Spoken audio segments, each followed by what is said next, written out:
हिंद साथियों, स्वागत है आपका self study classes with Sumit Jain YouTube channel में। सो साथियों, स्टार्ट हो चुका है आज का ये सेशन। सभी लोग एक बार वीडियो को लाइक कर देंगे, जितने भी हमारे साथी हैं दोस्तों, और जिनने भी अभी तक 2020 टेस्ट सीरीज में भाग नहीं लिया है वो 2020 टेस्ट सीरीज में भाग जरूर लें। ये दोस्तों 2020 जो टेस्ट सीरीज है सप्ताह में 2 दिन होती है, सप्ताह में 2 दिन होती है और बिल्कुल फ्री होती है दोस्तों, सभी के लिए होती है। आप आराम से इसमें लगा सकते हो, ठीक है। 2020 टेस्ट सीरीज के बहुत सारे टेस्ट ऐप पर उपलब्ध भी हो चुके हैं। अब सवाल आता है कि ये कहां से प्राप्त करें, तो आपको क्या करना है, सेल्फ स्टडी क्लासेस ऐप को डाउनलोड करना है, वहां पर आपको इसको मिल जाएगा, ठीक है। बहुत बढ़िया। अब यहां पर हम देखें दोस्तों कि आप बहुत अच्छा चाहते हैं कि सर टीजीटी पीजीटी के लिए स्पेशल क्या है ना।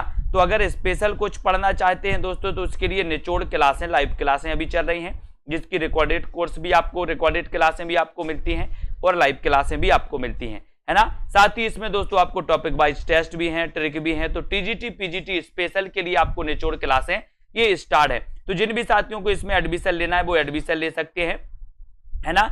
अभी दोस्तों चतुर्थ बैच 1 जुलाई से स्टार्ट हुआ, जिसकी क्लासें अभी चल रही हैं। आदि काल पर चल रही है, साथ ही गद्य साहित्य भी नाटक पर चल रहा है। तो जिनको भी पढ़ना है उसी में दोस्तों आप इसको भी पढ़ सकते हैं। और अभी आपके लिए 1199 नहीं, 1299 नहीं, 4000, 5000 नहीं, केवल 1099 में दोस्तों फीस इसको पे करना है और इसमें आपको एडमिशन लेना है। तो दोस्तों अंतिम समय है, बहुत अच्छा मौका है, आप लोग अध्ययन कर सकते हैं, वीडियो को लाइक कर सकते हैं, शेयर कर सकते हैं। स्टार्ट करते हैं फिर आज का ये सेशन, ठीक है।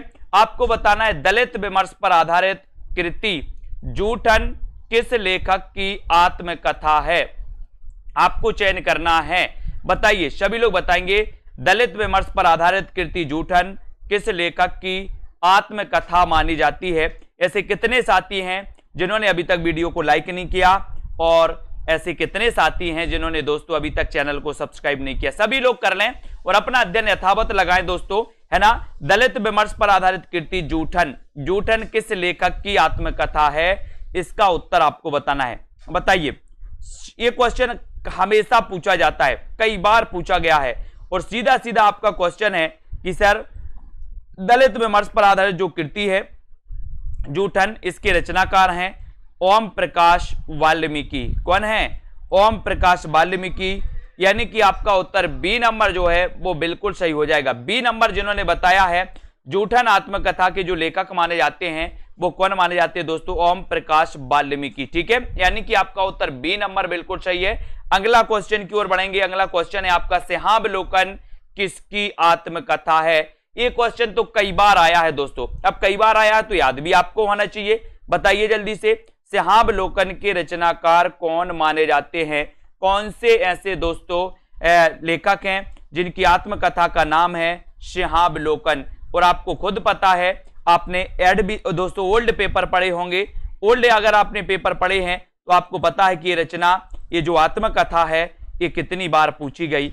और आपने बिल्कुल सही बताया है कि सर इसका उत्तर है यशपाल। यशपाल की आत्मकथा का नाम है सिंहावलोकन, है ना। और सिंह का यश होता है दोस्तों जंगल में, सिंह का क्या होता है? यश, कीर्ति होती है। बोले सर जंगल का राजा सिंह, और सिंह से सिंहावलोकन और यश होता है, तो यशपाल की आत्मकथा है ना। रसीदी टिकट इनमें से किसकी आत्मकथा है? बहुत बढ़िया क्वेश्चन है दोस्तों।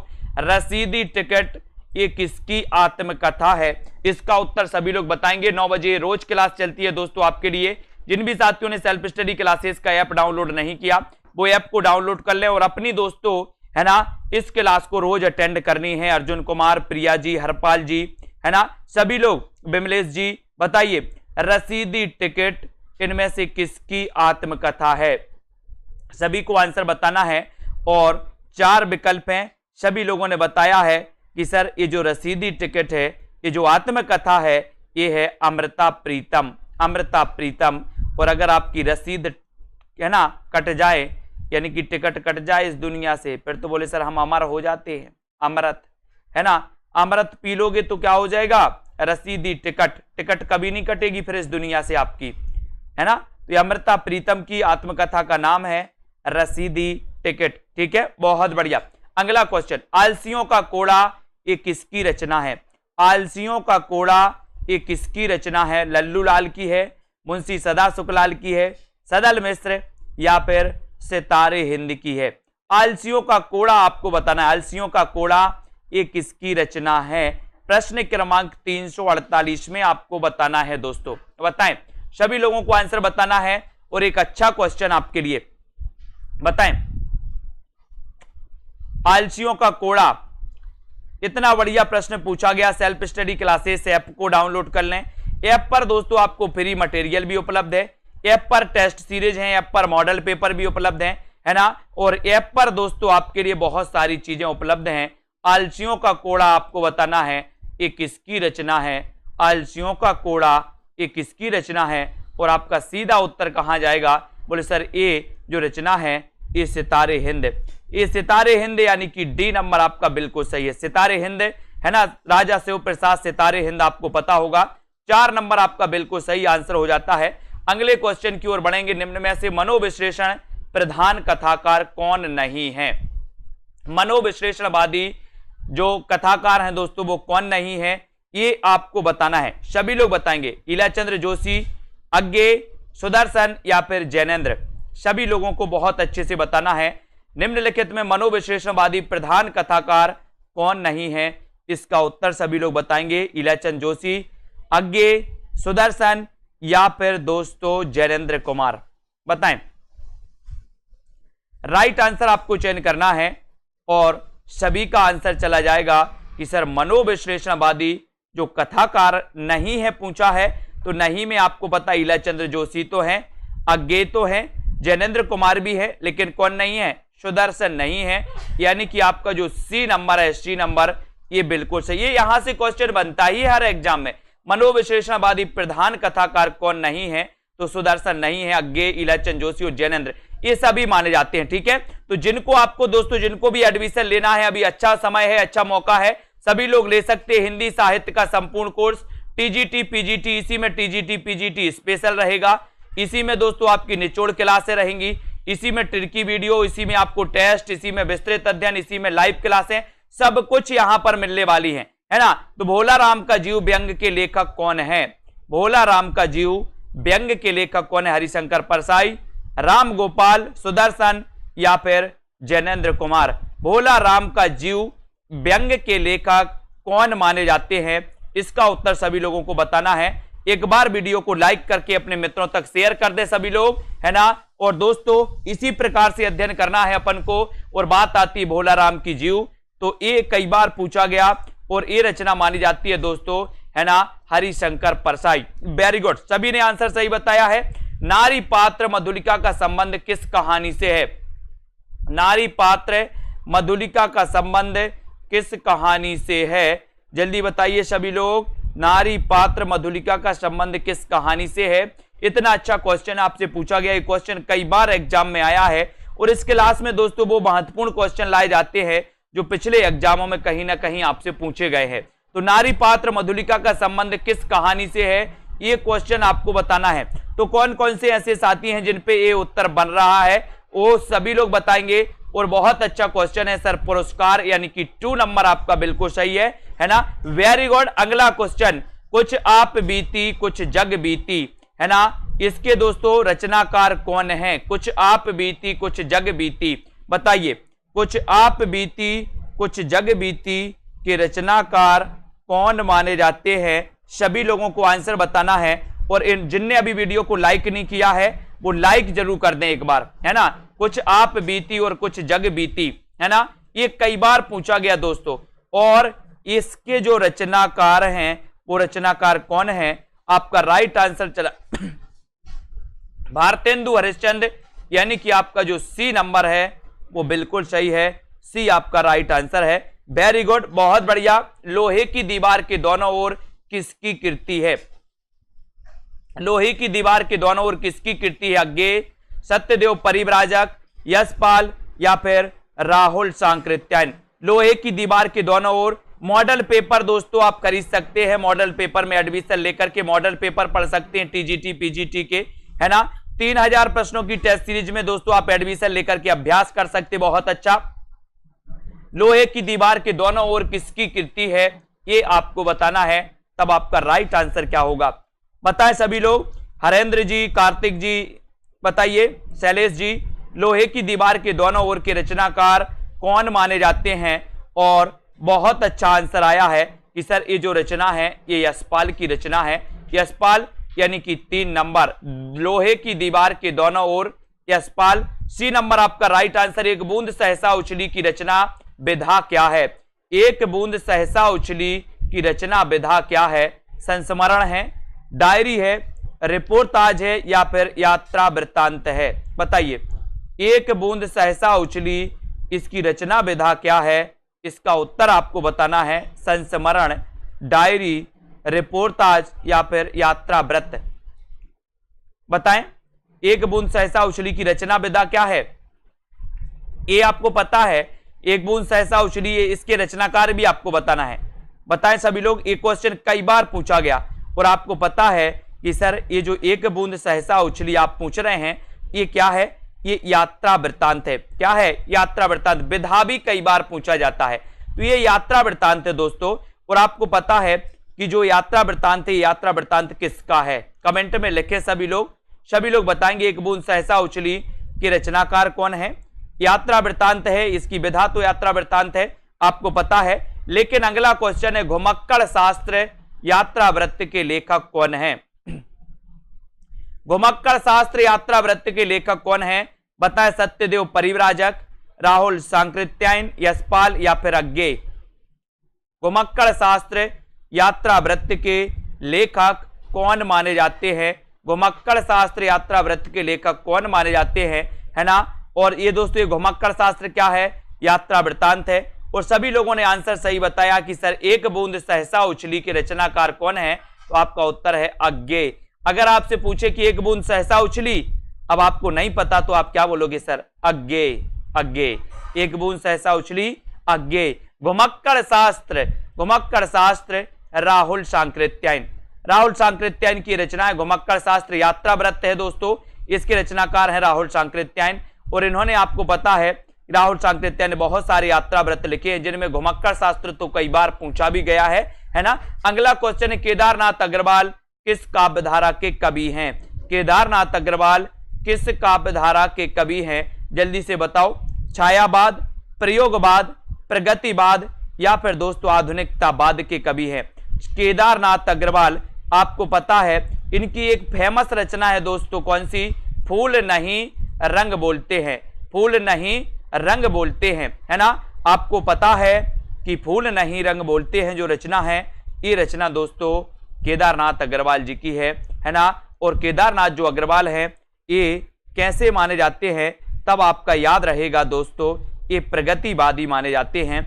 यानी कि आपका जो 3 नंबर है वो बिल्कुल सही हो जाएगा, 3 आपका राइट आंसर हो जाएगा। ओके, अगला क्वेश्चन, मुक्तिबोध की किस पुस्तक को प्रतिबंधित किया गया था? एक अच्छा क्वेश्चन है। एक क्वेश्चन और यहां से मुझे याद आ रहा है जो आपसे पूछा जाएगा कि मुक्तिबोध एक रचना है और वो रचना किसकी है? मुक्तिबोध एक रचना है, वो किसकी है वो भी आप लोगों को बताना है। और मुक्तिबोध किस पुस्तक को, मुक्तिबोध की किस पुस्तक को प्रतिबंधित किया गया? मुक्तिबोध एक कवि का भी नाम है, मुक्तिबोध एक रचना भी है दोस्तों। तो मुक्तिबोध की किस पुस्तक को प्रतिबंधित किया गया ये आपको बताना है। देखते हैं कौन बता रहा है। एक साहित्यक की डायरी, चांद का मुंह टेढ़ा, विपात्र या फिर भारत इतिहास और संस्कृति को। इतना अच्छा क्वेश्चन आपके लिए दिया गया है और आपको पता है कि सर मुक्तिबोध की अगर बात करते हो तो मुक्तिबोध की जो पुस्तक है कौन सी? भारत इतिहास और संस्कृति। भारत इतिहास और संस्कृति, इसके लिए क्या किया गया था? प्रतिबंधित किया गया था। और आपको बताना था कि मुक्तिबोध एक रचना भी है और वो रचना कौन की है? तो आपका उत्तर हो जाएगा जैनेन्द्र कुमार की। मुक्तिबोध एक रचना है जैनेन्द्र कुमार की। मुक्तिबोध की एक रचना है भारत इतिहास और संस्कृति, जिसको प्रतिबंधित किया गया। और आपको पता है कि विपात्र भी दोस्तों इनकी रचना है। ठीक है, बिल्कुल सही है। मुक्तिबोध रचना के लिए साहित्य अकादमी पुरस्कार भी मिला है। बहुत बढ़िया, वेरी गुड। अगला क्वेश्चन देख लो यहां पर, द्विवेदी युग का एक और अन्य नाम क्या है? द्विवेदी युग का एक और अन्य नाम क्या है? संक्रांति काल इसे कहते हैं, संधि काल कहते हैं, जागरण सुधार काल कहते हैं या फिर गद्य काल इसे कहते हैं? बताइए, द्विवेदी युग का एक और अन्य नाम क्या है? द्विवेदी युग का एक और अन्य नाम क्या है? मोस्ट इंपॉर्टेंट क्वेश्चन है दोस्तों, है ना। द्विवेदी योग, आपको पता है कि महावीर प्रसाद द्विवेदी के नाम पर दोस्तों इसका नाम पड़ा था द्विवेदी योग, है ना। लेकिन आपको बताना है, जल्दी से बताएं कि द्विवेदी योग का एक और अन्य नाम क्या है। तब आपका सीधा उत्तर आया है कि सर एक और अन्य नाम है जागरण सुधार काल। जागरण सुधार काल यानी कि सी नंबर आपका बिल्कुल सही है, सी नंबर राइट आंसर है। वेरी गुड आंसर, सभी लोगों ने आंसर सही बताया, वेरी गुड। अगला क्वेश्चन है, हिंदी नई चाल में ढली ए कथन किस आधुनिक कालीन साहित्यकार का है? बताएं, हिंदी नई चाल में ढली। आपको पता है दोस्तों एक क्वेश्चन आता है कि हिंदी नई चाल में कब ढली, है ना। तो हिंदी नई चाल में ढली दोस्तों कब? 1973 में कि 1873 में? बोले सर 1873 में, है ना। इसको याद रखेंगे। और हिंदी नई चाल में ढली ये कथन किस आधुनिक कालीन साहित्यकार का है, ये भी आपको बताना है। तो बताएं, 4 विकल्प है। अच्छा प्रश्न है दोस्तों, और आपका सीधा उत्तर गया है भारतेंदु हरिश्चंद्र की ओर, है ना। इनका जन्म 1850 में हुआ था और इनकी मृत्यु हो गई थी कब? 1885 में। किसकी? भारतेंदु जी की। और इन्होंने कहा था कि हिंदी नई चाल में ढली, है ना। कब ढली? कब ढली? 1873। Very good. अगला क्वेश्चन है, सैरंध्री के रचनाकार कौन है दोस्तों? सैरंध्री ये किसकी रचना है? बताएं, सैरंध्री किसकी रचना है? सियाराम शरण गुप्त की है, नरेश वर्मा की है, मैत्री शरण गुप्त की है, या फिर दोस्तों भारतेंदु हरिश्चंद्र की है? बताइए।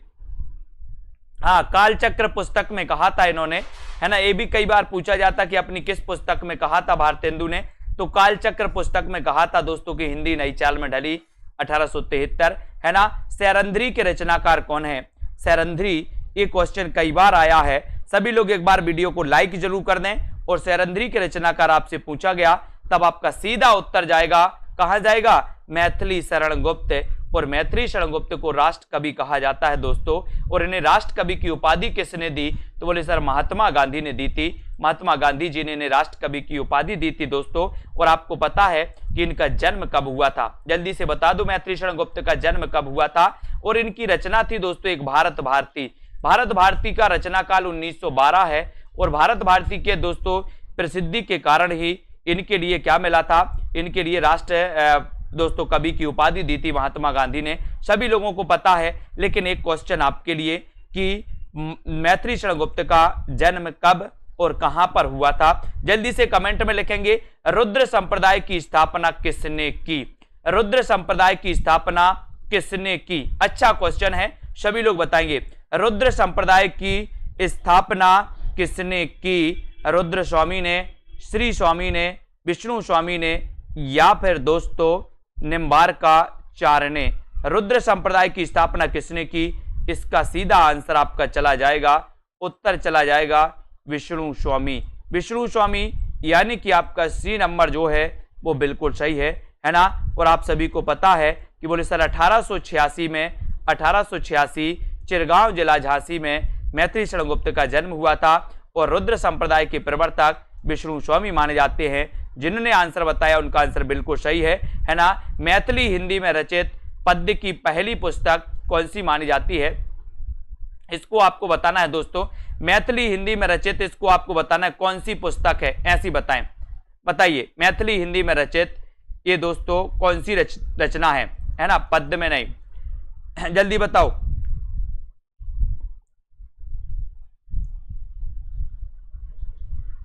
मैथिली हिंदी की बताना है दोस्तों,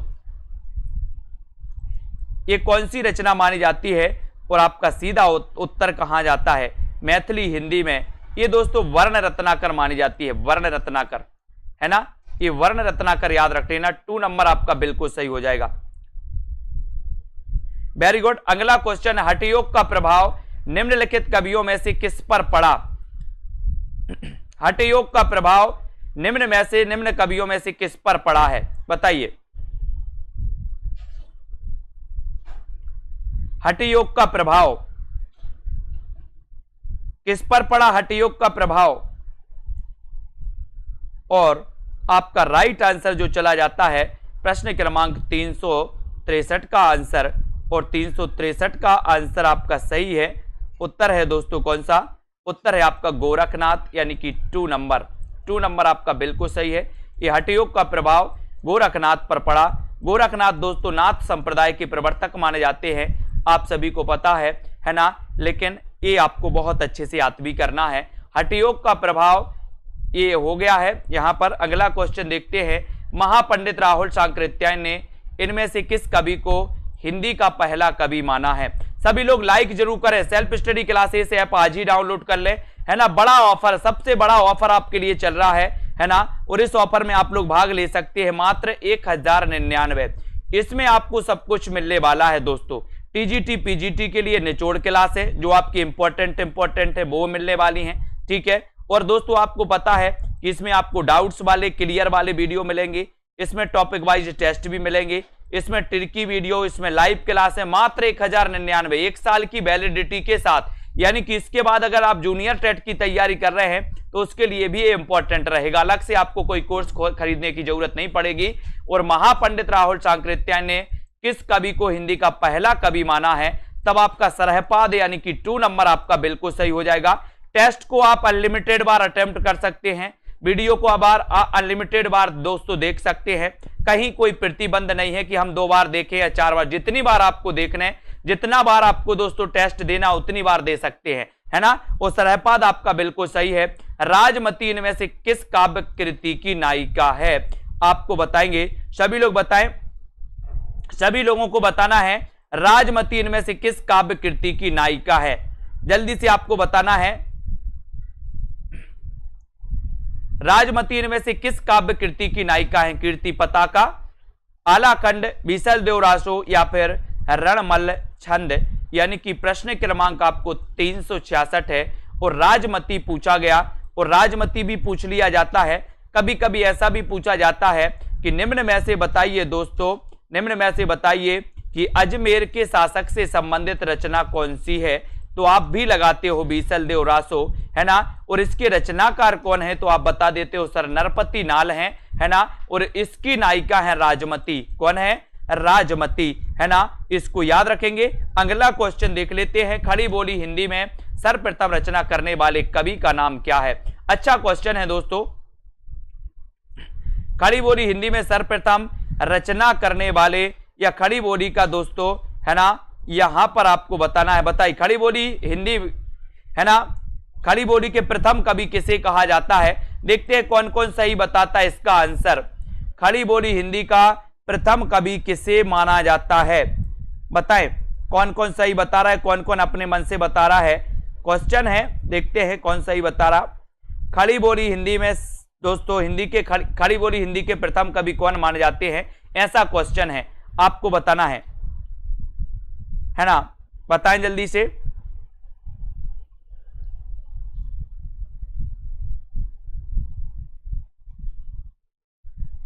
बोले सर यहां पर पूछा तो कवि गया है और यहां पर दे दिया गया रचनाएं, है ना। पूछा कवि गया है और रचनाएं यहां पर ऑप्शन में आपको दे दी गई। लेकिन आप लोगों ने बिल्कुल सही बात है कि सर खड़ी बोली हिंदी के प्रथम जो कवि माने जाते हैं वो माने जाते हैं अमीर खुसरो। कौन माने जाते हैं? अमीर खुसरो। वेरी गुड, बहुत बढ़िया आंसर सही बताया आप लोगों ने, है ना, बहुत बढ़िया।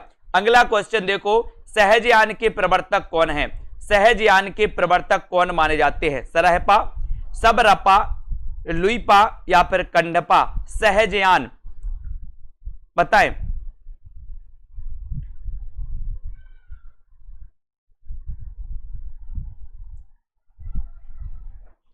बताएं फटाफट से, 4 विकल्प हैं दोस्तों। यहां पर सहजयान के प्रवर्तक आपसे पूछ लिया गया, तब आपका उत्तर क्या होगा यहां पर 4 विकल्प में से? और आपने बिल्कुल सही बताया है कि सर ये सरहपा लगा दो, ये नंबर लगा दो, 1 नंबर आपका सही हो जाएगा यहां पर दोस्तों, ठीक है, वेरी गुड। अगला क्वेश्चन है, बोधगान ओ दूहा, इसका संपादन किसने किया? बोधगान ओ दूहा का संपादन किसने किया? राहुल सांकृत्यायन ने, सूर्यकांत शास्त्री, प्रबोध चंद्र बागची या फिर हरप्रसाद शास्त्री ने? बोधगान ओ दूहा का संपादन किसने किया? सभी लोग वीडियो को लाइक करते चलेंगे और दोस्तों अपने मित्रों तक एक बार शेयर भी कर दें, है ना। और ये सेशन आपका रोज रात्रि 9 बजे होता है और यहां पर बोधगान ओ दूहा का संपादन पूछा गया है, तो आपका उत्तर क्या हो जाएगा? बताएं।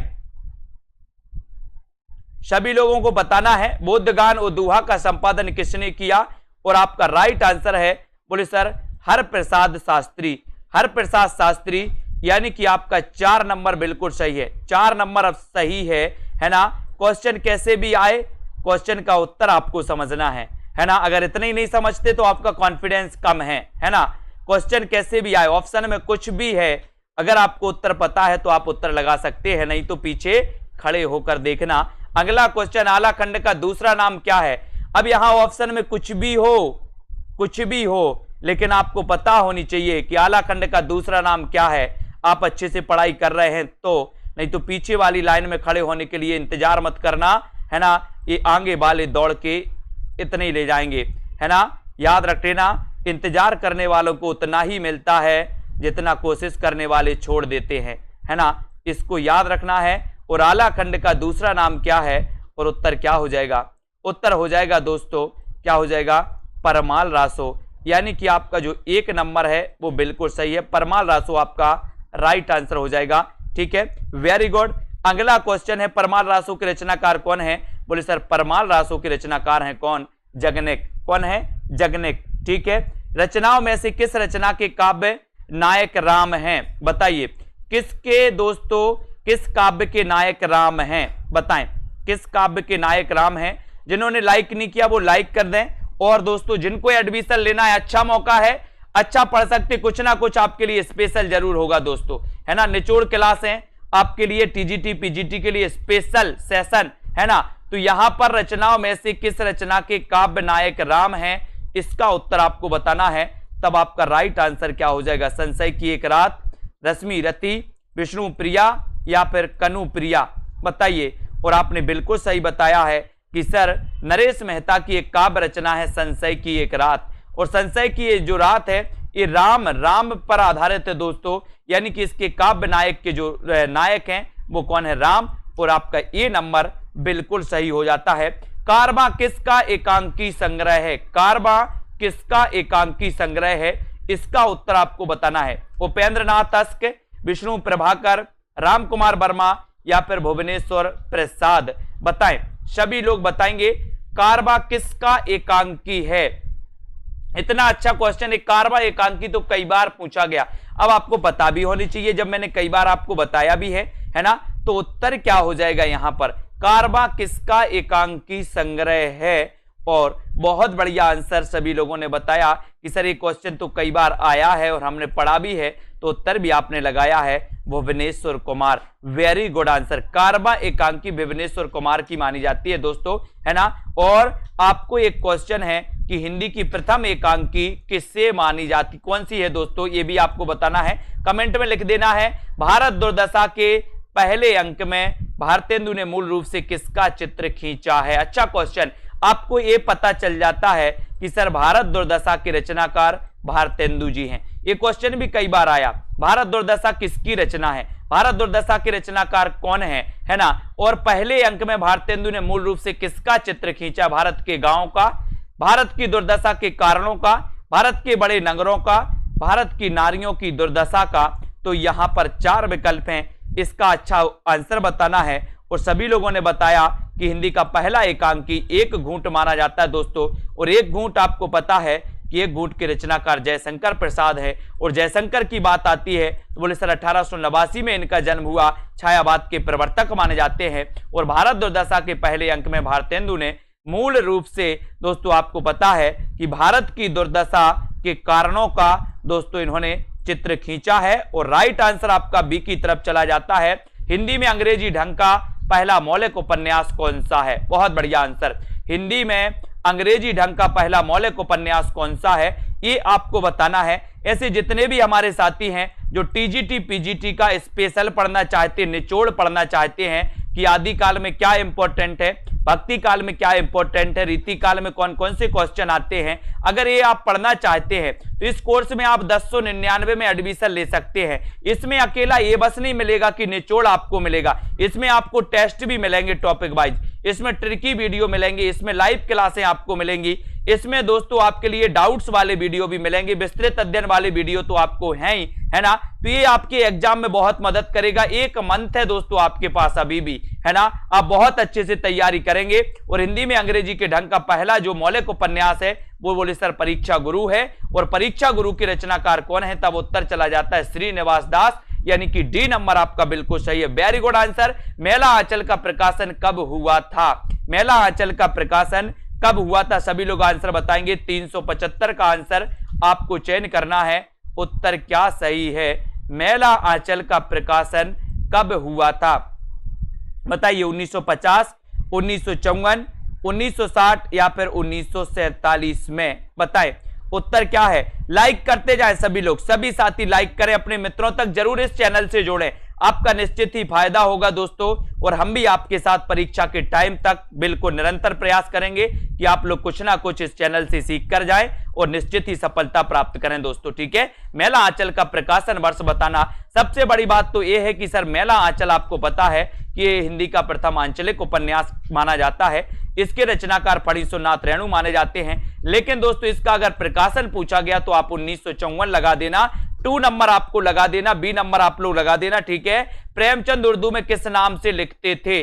3000 क्वेश्चन की टेस्ट सीरीज आप मात्र 400 रुपए में इसमें एडमिशन ले सकते हैं और 3000 क्वेश्चन के बहाने इसमें आपको 4000 क्वेश्चन मिलेंगे पूरे, है ना। तो इसमें आप एडमिशन ले सकते हैं दोस्तों। मॉडल पेपर जिनको लेना है वो मॉडल पेपर भी ले सकते हैं, ठीक है। बिल्कुल लाइव क्लास चल रही है। ये प्रेमचंद उर्दू में किस नाम से लिखते थे? जल्दी से आपको बताना है, सभी लोग बताएंगे। विजय शंकर जी बताइए प्रेमचंद उर्दू में किस नाम से लिखते थे? इतना अच्छा क्वेश्चन अभी पूछा गया था ये क्वेश्चन दोस्तों, डीएसएस भी जो हुआ था पेपर उसमें पूछा गया था दोस्तों, है ना। तो उर्दू में किस नाम से लिखा दोस्तों लिखते थे, या प्रेमचंद का अन्य नाम क्या है ऐसा भी पूछा जाता है। तब आपका राइट आंसर है बोले सर प्रेमचंद उर्दू में लिखते थे नवाब राय नाम से, लेकिन इनका दोस्तों धनपत राय नाम भी था, है ना। लेकिन उर्दू में आपको याद रख लेना कि उर्दू में यानी कि 2 नंबर आपका नवाब राय बिल्कुल सही आंसर हो जाएगा। बी नंबर आपका बिल्कुल सही हो जाएगा। सतह से उठता आदमी की विधा क्या है? सतह से उठता आदमी की विधा क्या है? काव्य है, कहानी है, नाटक है या फिर नाट्य काव्य है? सतह से उठता आदमी की विधा क्या है? सभी लोगों को बताइए, बताना है आपको, है ना। बिल्कुल पेड क्लास में टॉपिक वाइज पढ़ा रहे हैं हम, टॉपिक वाइज आपको पढ़ने को मिलेगा। अभी दोस्तों लाइव क्लास में आदिकाल, एक लाइव क्लास में आदिकाल, दूसरी लाइव क्लास में दोस्तों नाटक चल रहा है, ठीक है। तो सतह से उठता आदमी की विधा क्या है ना, ये भी आपको बताना है। और संस्कृत का भी दोस्तों आपकी टीजीटी के हिसाब से जितने आपके सिलेबस में टॉपिक हैं वो कोर्स आप 359 में परचेस कर सकते हैं। जितने आपके टॉपिक हैं उसी टॉपिक के अनुसार बस रिकॉर्डेड वीडियो उसमें आपको मिल जाएंगे, उनको आप कवर कर सकते हैं। सतह से उठता आदमी की विधा आपको बताना है। बोले सर सतह से उठता आदमी, है ना, ये जो है इसकी विधा क्या है? तब आपका उत्तर है कि सर ये तो कहानी है, सतह से उठता आदमी। अब आपको बताना है कि ये कहानी किसकी है। सतह से उठता आदमी कहानी है, ये कहानी किसकी है? इसका आंसर आपको बताना है, जल्दी से बताएं। समांतर कहानी के पुरस्कर्ता कमलेश्वर का मूल नाम क्या है? बताएं, सभी लोग बताएंगे। 4 विकल्प हैं दोस्तों। कमलेश्वर का मूल नाम क्या है? मूल नाम आपको बताना है, सभी लोगों को बताना है। दोपहर 2:30 बजे निचोड़ क्लास चलती है दोस्तों पेड कोर्स में। फिर आपको 5 बजे चलती है दोस्तों आपका गद्य साहित्य में नाटक चलता है, ठीक है। फिर 6:30 वाली क्लास में आपको पद्य साहित्य यानी कि आदिकाल पढ़ाया जाता है ना। तो 2:30 पे निचोड़ क्लास है, यानी कि इंपॉर्टेंट चीज क्या है, ठीक है, इसको याद रख लेना है। अब समांतर कहानी के पुरस्कर्ता कमलेश्वर का मूल नाम है, तो क्या है मूल नाम? उत्तर चला जाता है। देखते हैं कौन कौन बता रहा है। और आपको याद रख लेना है दोस्तों, इनका आपको याद रख लेना नीरज सक्सेना। कुछ लोग कैलाश सक्सेना में कंफ्यूज हैं, याद रख लेना इनका नीरज सक्सेना, यानी कि 1 नंबर आपका राइट आंसर चला जाएगा। ये नंबर जिन्होंने बताया उनका आंसर सही हो जाएगा, नीरज सक्सेना, ठीक है। बहुत बढ़िया आंसर। अगला क्वेश्चन है वारेन हेस्टिंग्स का सांड शीर्षक कहानी के लेखक कौन है? बताएं सभी लोग, वारेन हेस्टिंग्स का सांड शीर्षक कहानी के लेखक कौन है? स्वयं प्रकाश, अरुण प्रकाश, उदय प्रकाश या फिर इनमें से कोई नहीं? बताएं। प्रश्न क्रमांक 379 में लाइक सभी को करना है, शेयर भी करना अपने मित्रों तक। इसी प्रकार से अध्ययन करना है, जिनको भी एडमिशन लेना वो एडमिशन लेकर के अध्ययन करें और बहुत अच्छे से पढ़ते रहें। ठीक है, वारेन हेस्टिंग्स का साण शीर्षक कहानी के लेखक कौन है? यात्री नाम से लिखते थे दोस्तों। कौन लिखते थे यात्री नाम से? बताइए। यात्री नाम से लिखते थे नागार्जुन, आपको पता है। और वारेन हेस्टिंग्स का साण ये जो रचना है दोस्तों, आपका उत्तर हो जाएगा। अपन ने कई बार पढ़ा है कि सर वारेन हेस्टिंग्स के साण का क्या हुआ है? उदय हुआ है, उदय।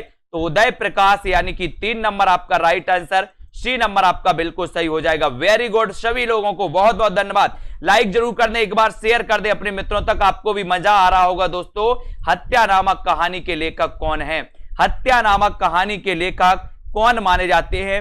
इसका आंसर आपको चयन करना है। ये चुने हुए प्रश्न हैं दोस्तों जो आपके एग्जामों में पूछे जाते हैं। पिछले कई एग्जामों में ये क्वेश्चन पूछे गए हैं और आप लोग भी दोस्तों पढ़ते हैं, आप लोगों को भी अनुभव है, आपको पता है ना। यूपी टीजीटी पीजीटी वाले हमारे जितने भी साथी हैं और जिनको भी एडमिशन लेना है वो एडमिशन लेकर के अध्ययन करें, जहां पर रिकॉर्डेड कोर्स तो आपको पूरा मिलेगा ही, लाइव क्लासें भी आपको मिलेंगी। और हत्या नामक कहानी अगर आपसे पूछी गई है तब आपका उत्तर हो जाएगा जैनेन्द्र कुमार, है ना।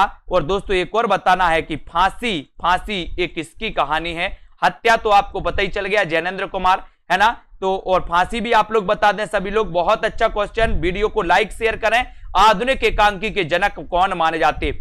आधुनिक एकांकी के जनक आपसे पूछा गया है, आधुनिक एकांकी के जनक कौन माने जाते हैं? इसका उत्तर आपको बताना है। सभी लोग बताएं उत्तर क्या हो जाएगा। डेमो क्लास ऐप पर मिल जाएगी, डेमो क्लास आपको ऐप पर मिल जाएगी।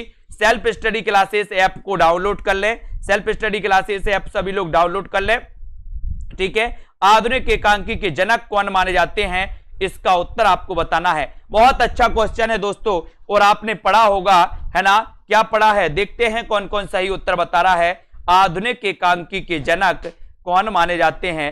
और बहुत अच्छा आंसर आया है, बोले सर राम कुमार वर्मा। कौन माने जाते हैं? इनकी एकांकी जिसे दोस्तों हिंदी की प्रथम एकांकी कई विद्वानों ने माना है, उस एकांकी का नाम भी आपको बताना है। वो एकांकी कौन सी है? राम कुमार वर्मा जी की। इनका जन्म हुआ था दोस्तों 1905 में। राम कुमार वर्मा जी का, इन्होंने स्वयंभू को हिंदी का प्रथम कवि माना है राम कुमार वर्मा जी ने। और आधुनिक एकांकी के जनक भी माने जाते राम कुमार वर्मा। इनकी वो एकांकी कौन सी है? जल्दी से लिखो, कौन लिखता है सबसे पहले। प्रकाश और परछाई किस एकांकीकार की रचना है? प्रकाश और परछाई ये किस एकांकीकार की रचना है? धर्मवीर भारती, विष्णु प्रभाकर, बेचन शर्मा उग्र या फिर हरि कृष्ण प्रेमी। यानी कि उत्तर 382 का आंसर आपको चयन करना है। और देखते हैं कौन बता रहा है। बादल की मृत्यु, बहुत बढ़िया आंसर, बादल की मृत्यु आपका सही हो जाएगा। Self study classes app download कर लें, जिनको भी दोस्तों ज्वाइन करना है, पेड क्लास में एडमिशन लेना है, self study classes app download कर लें। नीचे नंबर चल रहा है, आप डायरेक्ट भी कर सकते 9098 पर। इस पर आप फोन पे भी डायरेक्ट कर सकते हो, तब भी आपका एडमिशन हो जाएगा। लेकिन आपको self study classes app download करना पड़ेगा, क्योंकि रिकॉर्डेड कोर्स आपको वहीं पर मिलेगा। 90 98 60 है ना, 92 91, इस पर भी आप फोन पे कर सकते हो, गूगल पे कर सकते हो डायरेक्ट। 1099 या टेस्ट सीरीज जो भी आपको करना है। प्रकाश और परछाई किस एकांकीकार की रचना है? और इतना अच्छा क्वेश्चन है और सभी लोगों ने बताया विष्णु प्रभाकर, तो आंसर भी आपका चला जाता है विष्णु प्रभाकर। बी नंबर आपका राइट आंसर हो जाता है। ठीक है, बहुत बढ़िया, बी नंबर राइट है ना। अगला क्वेश्चन देखो, हिंदी का पहला प्रतीक धर्मी नाटक कौन सा है? हिंदी का पहला प्रतीक धर्मी नाटक कौन सा है? बताइए, हिंदी का पहला प्रतीक धर्मी नाटक कौन सा है? कामना है, रजत शिखर है, आषाढ़ का एक दिन है या फिर वत्सराज है? बताइए कौन बता रहा है, सभी लोग बताएंगे। हिंदी का पहला प्रतीक धर्मी नाटक कौन सा है? हिंदी का पहला प्रतीक धर्मी नाटक कौन सा है? इसका आपको बताना है ना। परिनिष्ठित भाषा को कहा जाता है टकसाली, है ना। हिंदी का पहला प्रतीक धर्मी आपको बताना है और राइट आंसर है आपका कामना। और कामना नाटक किसका है? तो कामना नाटक बोले सर जयशंकर प्रसाद का है। किसका है? जयशंकर प्रसाद का। और जयशंकर प्रसाद का एक कामना जो नाटक है, इसी पर आधारित दोस्तों इनकी एक कामायनी महाकाव्य है। कई बार पूछा जाता है कि कामायनी महाकाव्य किसका है? उत्तर होता है जयशंकर प्रसाद। कामना नाटक किसका है? उत्तर होता है जयशंकर प्रसाद। इनके 3 उपन्यास आपको पता होंगे दोस्तों, कंकाल, तितली और इरावती। इरावती इनका अधूरा उपन्यास माना जाता और इरावती इनका ऐतिहासिक अधूरा उपन्यास है दोस्तों। मलिक मोहम्मद जायसी के प्रसिद्ध प्रबंध काव्य का नाम क्या है? प्रसिद्ध प्रबंध काव्य का नाम आपको बताना है। और आपको पता होगा दोस्तों 2020 टेस्ट सीरीज आप लोगों के लिए ऐप में फ्री करवाई जाती है और वो करवाई जाती है दोस्तों गुरुवार और रविवार को, 2 दिन होती है 2020 टेस्ट सीरीज। इसमें आप भाग ले और ये बिल्कुल फ्री होती है, ऐप पर होती है, तो फ्री वाले भी इसमें दोस्तों वो ले सकते हैं, कर सकते हैं, है ना। तो मलिक मोहम्मद जायसी के बारे में आप लोगों ने पढ़ा है कि ये सूफी काव्य धारा के प्रमुख माने जाते हैं। इनका प्रबंध काव्य आपको बताना है, तब आपका राइट आंसर है कि इनका प्रबंध काव्य कौन सा? पद्मावत, यानी बी नंबर आपका बिल्कुल सही है, बी नंबर आपका राइट आंसर हो जाता है ना। अगला क्वेश्चन है, सूफी मुक्तक काव्य का प्रथम रचयिता इनमें से कौन सा कवि था? सूफी मुक्तक काव्य का प्रथम रचयिता इनमें से कौन सा कवि था? मुल्ला दाऊद, अमीर खुसरो, शेख फरीद या फिर कुतुबन? सभी लोग बताएं, उत्तर बताएंगे सभी लोग, है ना। सूफी मुक्तक काव्य का प्रथम रचयिता इनमें से कौन सा कवि है? और सभी लोगों ने बताया है कौन सा कवि है। देखते हैं कौन कौन पे बनता है, कौन कौन से नहीं बनता। सूफी मुक्तक काव्य का प्रथम रचयिता कौन सा कवि है? और उत्तर सीधा जाता है, बोले सर आंसर लगा दो, आंसर लगा दो, मुल्ला दाऊद। मुल्ला दाऊद की एक रचना है, कौन सी रचना है? चंदायन। चंदायन आपको पता है ना, ये हिंदी सूफी काव्य धारा की प्रथम रचना मानी जाती है और ये प्रथम कवि भी माने जाते हैं। वेरी गुड, सभी साथियों को धन्यवाद। सभी साथी इस निचोड़ क्लास में एडमिशन जरूर लें। ये क्लास स्टार्ट है, ये क्लास आपको रिकॉर्डेड भी मिलती है, ये क्लास आपको लाइव भी मिलती है। यानी कि दोस्तों सेल्फ स्टडी क्लासेस ऐप पर ऐसा बिल्कुल भी नहीं है कि आपको दोस्तों किसी भी प्रकार से फ्रॉड हो।